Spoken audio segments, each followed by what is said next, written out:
Hujan baru saja reda ketika sebuah bus tua menepi di terminal Kampung Rambutan.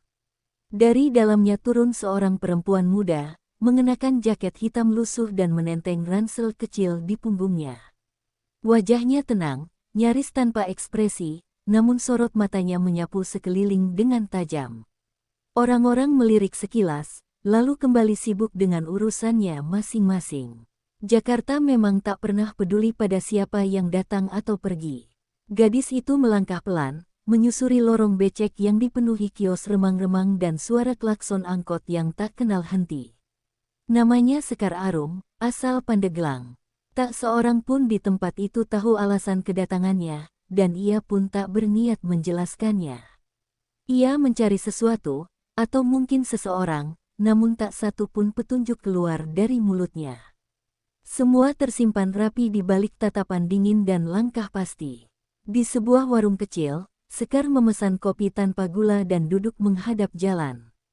Ia diam, mengamati lalu lalang preman terminal yang mondar-mandir seolah menguasai tempat. Seorang ibu muda lewat sambil menuntun anak, lalu dikejar siulan dari pria mabuk di sudut pos. Tidak ada yang menegur. Ketidakadilan seperti telah jadi pemandangan biasa di tanah ini. Seorang penjual rokok duduk di dekatnya, mencoba mengobrol. Sekar hanya membalas dengan senyum singkat, lalu matanya kembali pada keributan kecil di seberang jalan. Seorang wanita tua ditarik paksa oleh sekelompok pria bertubuh kekar. Tak satu pun warga sekitar berani campur tangan. Dunia seperti mendadak bisu, dan nyali orang-orang menghilang di telan malam. Sekar mengangkat kopinya, menyeruput pelan, namun otaknya bergerak cepat. Ia tahu betul, mereka bukan sekadar preman biasa. Di balik tubuh kekar dan suara lantang itu, tersembunyi ketakutan kolektif warga terhadap kekuasaan gelap yang sudah terlalu lama bercokol. Mereka tak sekadar memalak, mereka menciptakan teror. Dan malam itu, Sekar mulai menyusun rencana. Menjelang tengah malam, ia berjalan menuju penginapan murah dekat pasar.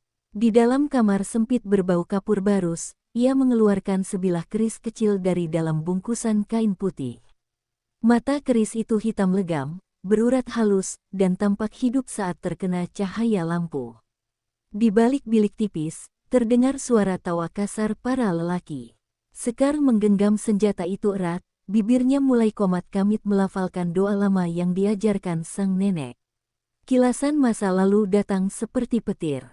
Wajah adik perempuannya, tubuh lemah yang tak pernah bangun dari trauma, dan para pelaku yang tertawa saat keluarga mereka meminta keadilan.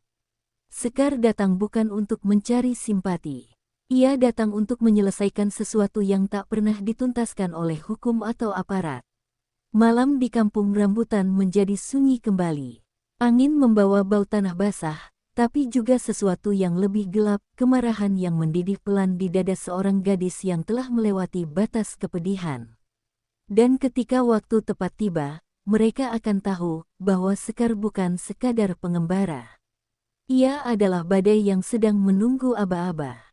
Pagi hari menyambut Kampung Rambutan dengan hiruk-pikuk yang sama.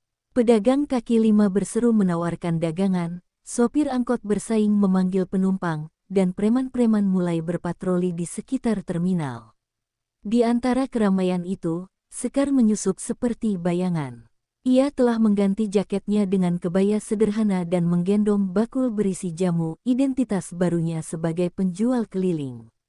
Langkahnya menyusuri pasar, dari kios sayur hingga los ikan, sambil menjajakan ramuan tradisional dengan suara lembut.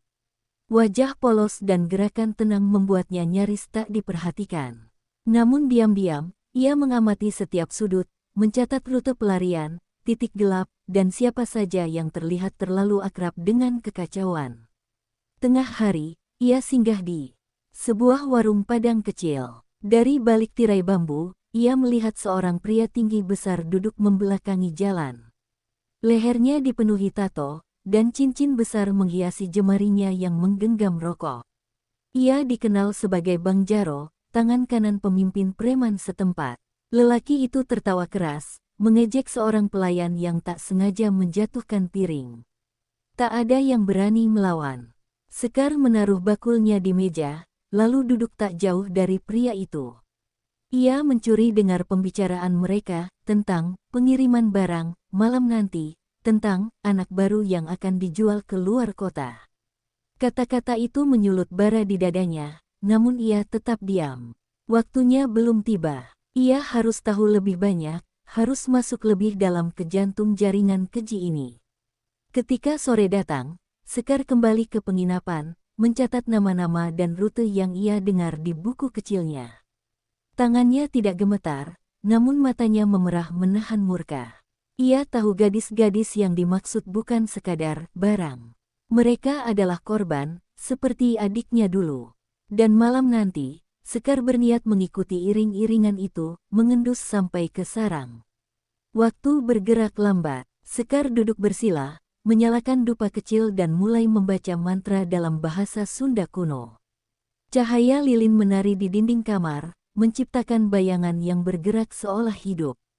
Ia memasuki keheningan spiritual, menghubungkan batinnya pada pusaka keris dan semesta. Tidak ada rasa takut, yang tersisa hanya tekad. Malam pun turun, membawa aroma ketegangan yang nyaris terasa di udara. Sekar mengenakan pakaian hitam longgar, membungkus rambutnya dengan kain gelap. Ia menyelipkan keris ke balik pinggang, lalu keluar diam-diam lewat jendela belakang penginapan. Langkahnya cepat dan ringan, seperti bayang-bayang yang tak ingin ditemukan cahaya. Di kejauhan, truk tua berwarna abu melaju pelan menuju gudang kosong di pinggir terminal. Sekar mengikutinya dari atap-atap rumah, dari balik lorong sempit dan tumpukan peti. Malam ini bukan hanya penyusupan. Malam ini adalah permulaan. Cahaya lampu remang-remang dari truk tua memantul di genangan air dekat gudang. Sekar berjongkok di balik tumpukan karung, napasnya tertahan, matanya awas. Pintu besi bergemeretak dibuka dari dalam oleh seorang pria bermuka bopeng. Di belakangnya, 3 gadis remaja digiring masuk, wajah mereka pucat, ketakutan, tangan terikat. Sekar menggertakkan gigi pelan, dadanya bergemuruh. 4 pria berjaga di luar, tertawa-tawa sambil menghisap lintingan tembakau. Salah satunya membawa pentungan besi, yang lain menyelipkan pisau di pinggang. Mereka bicara soal uang muka dan pengiriman malam kedua. Sekar merunduk lebih rendah, tangannya menyentuh gagang keris di pinggang. Ia menunggu. Jika bertindak terlalu cepat, nyawa para gadis bisa jadi taruhan. Tiba-tiba, salah satu penjaga berjalan ke arah karung tempat Sekar bersembunyi, mungkin karena ingin buang air. Dalam hitungan detik, ia muncul di hadapan lelaki itu, tangan kiri menghantam kerongkongannya tanpa suara. Pria itu terhuyung, matanya melebar, lalu ambruk ke tanah. Sekar menangkap tubuhnya agar tak menimbulkan bunyi. Ia bergerak seperti bayangan, cepat dan presisi. 3 penjaga lain terkejut melihat kawannya tumbang, tapi tak sempat bereaksi. Sekar meluncur dari kegelapan, menyapu kaki yang satu, menghantam dada yang lain, dan menancapkan ujung keris ke lengan pria terakhir. Jeritan pendek teredam oleh hantaman lutut ke wajah. Dalam hitungan menit, halaman gudang senyap kembali. Sekar berdiri di tengahnya, dadanya naik turun pelan, tapi matanya dingin. Pintu gudang mengayun terbuka. Bang Jaro muncul dari dalam, mengenakan jaket kulit dan memegang pistol kecil. Di belakangnya, 2 orang anak buah membawa obor dan parang. "Siapa lu?" Suaranya menggelegar. Sekar tidak menjawab. Ia melangkah masuk, perlahan tapi penuh ancaman. Mata mereka bertemu, dan untuk pertama kalinya, Bang Jaro merasa ada yang berbeda. Bukan hanya keberanian, tapi semacam kekuatan yang sulit dijelaskan. "Banten punya utusan malam ini," ujar Sekar pelan. Ia menarik napas, lalu bergerak seperti kilat. Tembakan pertama meleset, disusul dengan jeritan dari anak buah yang tertusuk keris. Obor terlempar, membakar rak kayu dan menyulut api kecil di sudut ruangan. Gadis-gadis berteriak, tapi Sekar memekikkan mantra pendek dan melepaskan hantaman ke dada Bang Jaro, yang terlempar membentur dinding. Suasana berubah menjadi neraka. Api menjalar cepat, menerangi wajah-wajah panik. Sekar melepaskan ikatan pada ketiga gadis sambil menendang pintu belakang gudang. Di luar, Suara sirene samar mulai terdengar, seseorang mungkin sudah melapor. Ia menggiring para korban keluar sebelum langit-langit mulai runtuh. Di belakangnya, Bang Jaro tersungkur, tubuhnya berlumur darah dan mata melotot tak percaya. Begitu mereka mencapai lorong aman, Sekar berbalik sebentar, menatap gudang yang kini dilalap api. Dalam bayangan kobaran, sosoknya tampak seperti arwah penjaga dari dunia lain. Malam itu, kejahatan kehilangan satu sarangnya. Tapi Sekar tahu, ini baru permulaan. Ia belum selesai. Keesokan harinya, berita tentang kebakaran di gudang tua menyebar cepat di kalangan warga dan para pedagang. Mereka berbisik-bisik, membicarakan seseorang yang menyelamatkan anak-anak perempuan dari tangan sindikat gelap. Tak ada yang tahu pasti siapa pelakunya. Namun cerita tentang wanita berjubah hitam dengan mata menyala mulai jadi legenda lokal. Sekar menyimak dari kejauhan, duduk di warung dengan wajah tenang. Ia tahu efek ketakutan kadang lebih kuat dari pedang. Namun di balik geger warga, sebuah rapat tertutup digelar di ruang gelap sebuah ruko tua. Di sana duduk lelaki paruh baya berkacamata hitam, mengenakan kemeja putih licin dan cincin batu merah darah. Namanya Datuk Marwan, tokoh bayangan yang memayungi jaringan kriminal di kawasan timur Jakarta. Ia bukan sekadar bandit, tapi tokoh ritualis yang menguasai ilmu hitam dari Sumatera. Bang Jaro hanyalah salah satu dari pionnya yang kini telah gugur. Kita sedang diburu seseorang yang paham caranya membunuh tanpa jejak, gumam Datuk sambil menaburkan bubuk ke dalam mangkuk dupa. Dan lebih buruk, dia membawa ilmu dari tanah lama, dari Banten. Di hadapannya, 5 anak buah bersimpuh. Mereka diminta mencari sang wanita dalam waktu 3 hari. Jika gagal, akan ada tumbal yang harus dibayar. Malam itu, Sekar merasakan hawa berbeda di udara. Angin bertiup lebih dingin dari biasanya, dan bayangan di lorong seolah mengikuti langkahnya. Ia tak takut, namun juga tidak gegabah. Dalam ritual malamnya, Maksiti pernah mengingatkan bahwa setelah preman rontok, pemilik kegelapan akan bangkit langsung. Sekar mempersiapkan mantra perlindungan dan menabur garam di bawah jendela kamar penginapan. Sementara itu, Rini, salah satu gadis yang berhasil diselamatkan, diam-diam mengikuti Sekar. Ia penasaran dengan perempuan tangguh yang telah menyelamatkan hidupnya. Di satu sudut pasar, ia menghampiri Sekar dan berkata dengan mata berbinar, "Kalau kau butuh bantuan, aku tak akan lari." Sekar sempat diam, namun akhirnya tersenyum samar. Ia tahu perjuangan ini tidak bisa dilakukan seorang diri selamanya. Pada malam kedua, Sekar menyusup ke salah satu pos penjagaan milik jaringan Datuk. Ia ingin tahu seberapa luas kekuasaan mereka. Dari tumpukan dokumen dan foto yang ia temukan, terungkap nama-nama politisi, aparat, hingga tokoh agama palsu yang terlibat. Ini bukan sekadar jaringan preman. Ini gurita kejahatan yang mencengkeram banyak leher penting. Sekar menyadari, apa yang ia lawan jauh lebih besar dari dendam pribadi. Namun sebelum sempat keluar dari lokasi, Sekar dihadang oleh 2 pria bertubuh kekar dengan tatapan kosong dan kulit pucat. Mereka bergerak cepat, nyaris tak bersuara. Saat Sekar menyerang, keduanya tetap berdiri meski tulang mereka sudah patah. Satu dari mereka bahkan tersenyum sambil merapal mantra asing. Sekar terpaksa mundur, dan untuk pertama kalinya, ia sadar musuh kali ini bukan hanya manusia. Sekar kembali ke kamar dengan tubuh memar dan napas tersengal. Ia menyalakan lilin, membasuh tangan dengan air limau, dan menggambar segel pelindung di lantai. Mereka sudah melepas pasukan kematian, bisiknya pada diri sendiri. Malam itu, Sekar tidak tidur. Ia bersila di tengah simbol kuno, bersiap menghadapi malam-malam panjang berikutnya. Perang telah benar-benar dimulai. Malam merambat pelan di atap-atap seng kampung rambutan. Sekar masih duduk bersila di tengah lingkar pelindung, tubuhnya tak bergeming. Di sekelilingnya, lilin-lilin kecil menyala tenang, namun matanya merah, sembab, bukan karena kelelahan semata, melainkan oleh kenangan yang mendadak menyeruak. Sekar menutup mata, dan dalam keheningan, masa lalu itu datang memeluk paksa. Ia kembali ke malam ketika adiknya, Mira, pulang dalam keadaan berantakan, pakaian koyak, tubuh penuh lebam, dan mata kosong seolah jiwanya telah diambil paksa.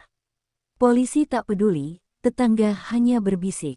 Pasti keluyuran malam, kata sebagian. Sekar memeluk adiknya berhari-hari, namun luka di tubuhnya tak sebanding dengan luka yang menggerogoti hatinya. Tak lama setelah itu, Mira gantung diri. Sejak saat itu, nama keadilan kehilangan makna. Tangis Sekar pecah pelan di balik jubah hitamnya. Ia bukan wanita tanpa rasa, bukan petarung tanpa luka. Ia hanya seseorang yang tak lagi percaya pada hukum buatan manusia. Yang ia yakini hanyalah keseimbangan yang perlu dikembalikan, dan kadang, keseimbangan hanya bisa ditegakkan lewat kekerasan. Ia mengusap air mata, lalu membuka kembali buku mantra yang diwariskan oleh Maksiti. Malam ini, ia akan memanggil pelindung leluhur. Dengan suara rendah dan khusyuk, Sekar merapal bait-bait kuno. Uap dari dupa mengular ke langit-langit, membentuk bayangan kabur seorang wanita tua berselendang putih. Sosok itu adalah roh pelindung dari garis darahnya, Nyi Gandawulung, penjaga batas antara dunia nyata dan alam gaib. Kau telah membangunkan darah yang lama tidur, Sekar, bisik roh itu, tapi kekuatan ini bukan tanpa harga. Tubuh Sekar mulai bergetar, matanya berubah terang bagai bara. Dari lantai kamar, muncul pola-pola cahaya yang menyerupai anyaman bambu dan ukiran debus. Saat kekuatan itu masuk ke tubuhnya, ia merasa seperti tenggelam dalam lautan panas dan dingin bersamaan. Jiwanya diuji, amarahnya dipertanyakan. Jika tujuannya hanya balas dendam, maka kekuatan ini akan menolaknya. Tapi jika demi keseimbangan, maka ia akan jadi senjata sempurna. Tiba-tiba, jendela kamarnya terbuka sendiri. Angin masuk membawa suara-suara asing, desir bisikan dalam bahasa yang bahkan Sekar tak mengerti.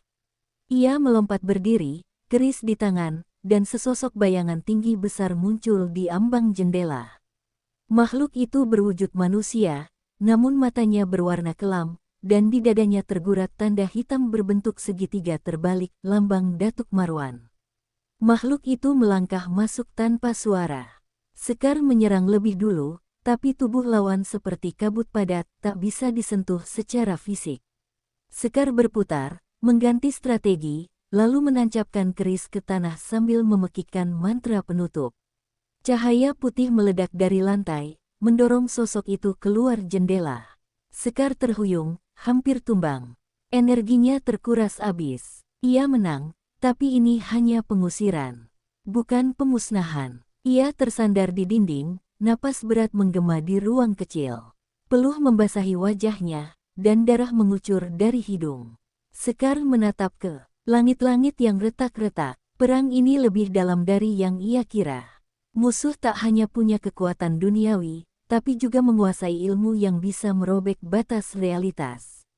Ia harus belajar lebih dalam, lebih cepat sebelum tubuhnya sendiri jadi korban.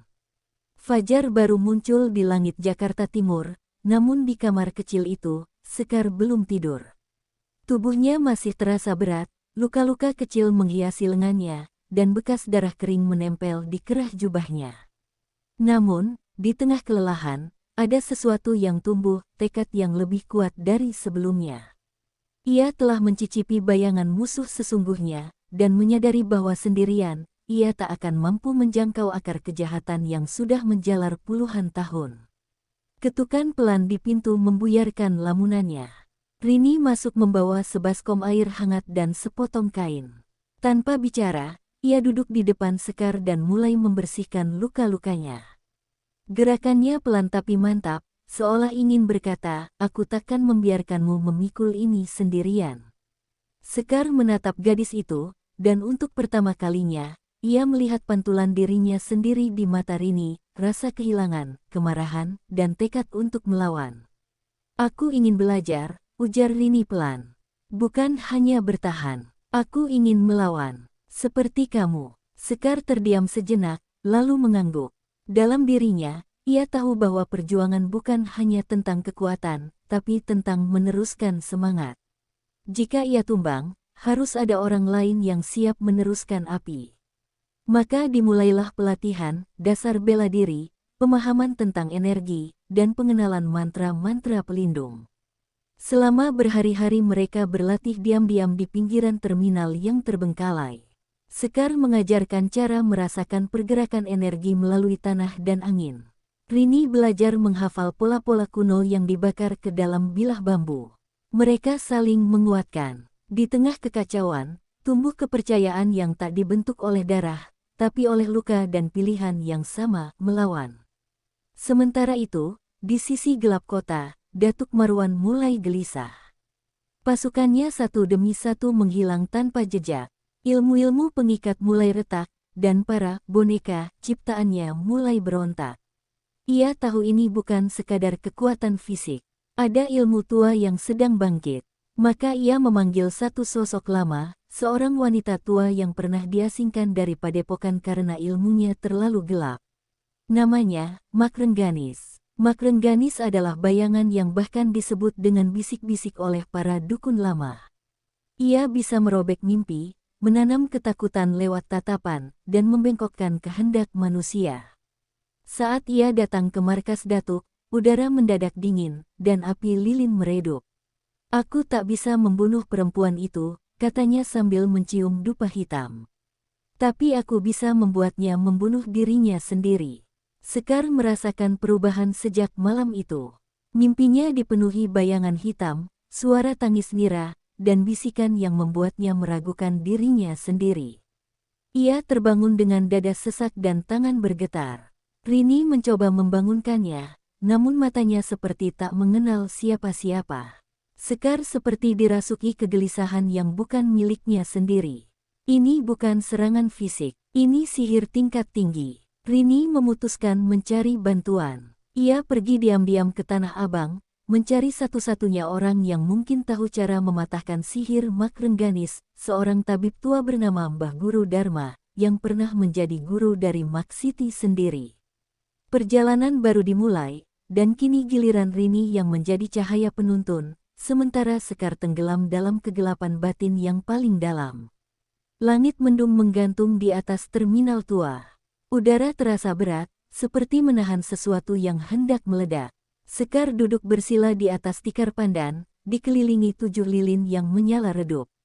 Di hadapannya, Mbah Guru Dharma mengatupkan tangan, mata terpejam, mulutnya merapal doa-doa kuno dalam bahasa Sunda Banten yang hanya dipahami oleh sedikit orang. Rini berdiri tak jauh, menggenggam gulungan rajah yang dituliskan dengan tinta dari darah ayam jago hitam. Tubuh Sekar masih terasa rapuh sejak serangan gaib Mak Rengganis. Tapi setelah 3 hari puasa, berendam di air kembang 7 rupa, dan menelan jamu pahit dari akar mimang, kekuatannya perlahan pulih. Namun yang paling penting bukan kekuatan fisik, melainkan keteguhan niat.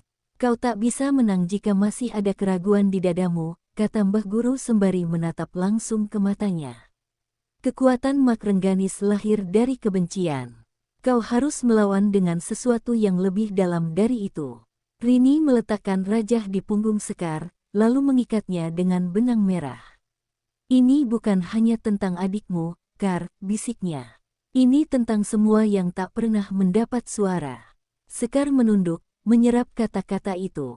Dalam bayangannya, ia melihat wajah Nira, wajah-wajah gadis yang diselamatkannya, dan juga wajah para ibu yang memeluk anak-anak mereka dengan takut setiap malam.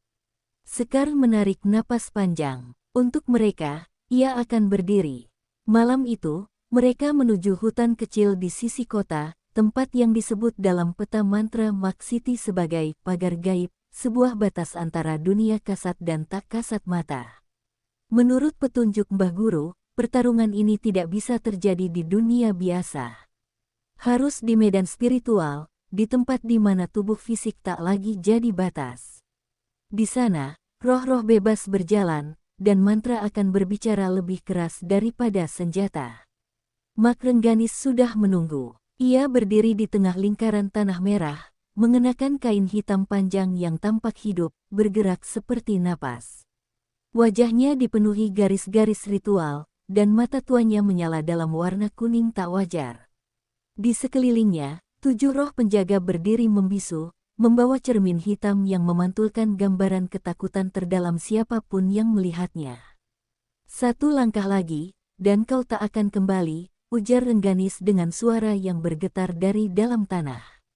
Sekar tak menjawab. Ia menghunus keris, menancapkannya ke tanah, dan merapal pembuka dimensi. Angin berputar, tanah berguncang, dan batas antara dunia pecah seperti kaca. Dalam sekejap, keduanya tidak lagi berdiri di hutan, melainkan di ruang antara cahaya dan bayangan, alam antara, medan pertarungan jiwa.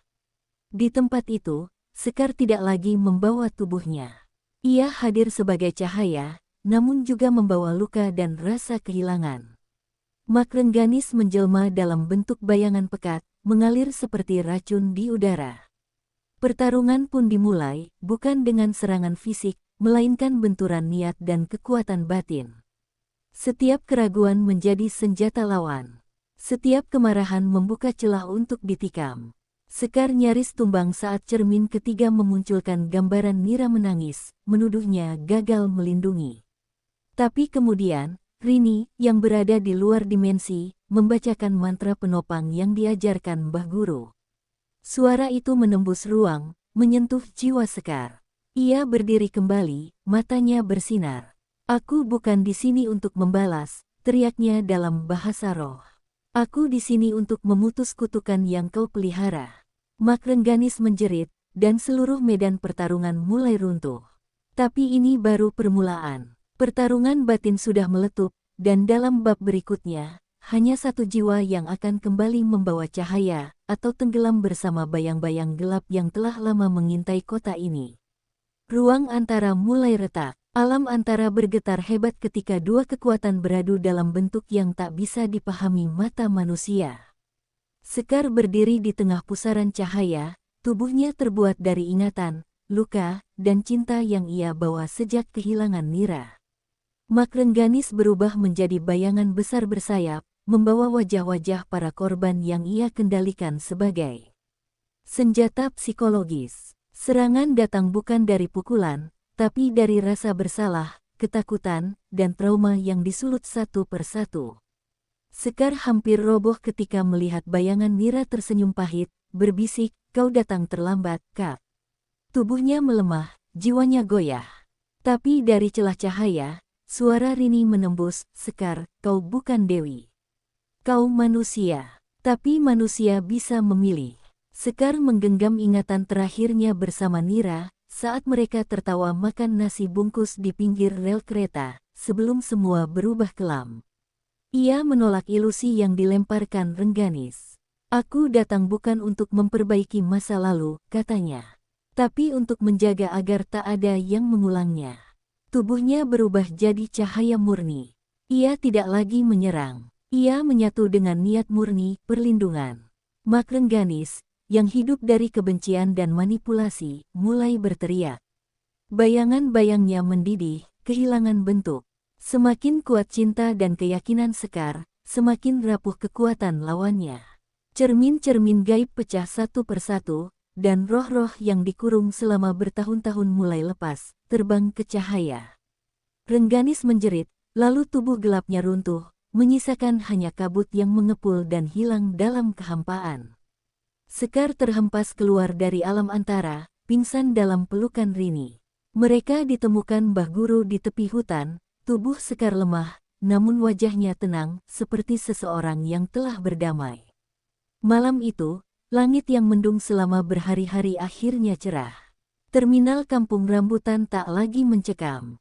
Para preman yang tersisa bubar, jaringan kekuasaan Datuk Marwan retak dan ditinggalkan anak buahnya. Datuk sendiri ditemukan tewas 3 hari kemudian di ruangannya, wajahnya membiru seperti dicekik bayangan yang tak bisa dilihat manusia biasa. Di lehernya tergantung keris kecil berbalut benang merah, tanda bahwa keadilan tak selalu datang lewat pengadilan. Sekar tak pernah mengaku, tapi semua yang mengenalnya tahu, keadilan telah ditegakkan oleh tangan yang tak butuh tepuk tangan. Beberapa bulan kemudian, Sekar dan Rini membuka sebuah ruang aman untuk perempuan, tempat belajar bela diri, menyulam, membaca, dan berdoa. Mereka tak bicara soal masa lalu. Tapi para perempuan yang datang merasakan bahwa di tempat itu, ada kekuatan yang lebih dari sekadar pelatihan. Ada perlindungan yang tumbuh dari luka. Dan pada dinding ruang itu, terpampang kaligrafi sederhana, tulisan tangan Lira yang disalin Rini dari buku harian lama. Jika kau tak bisa menyelamatkan dunia, selamatkan satu jiwa. Itu sudah cukup.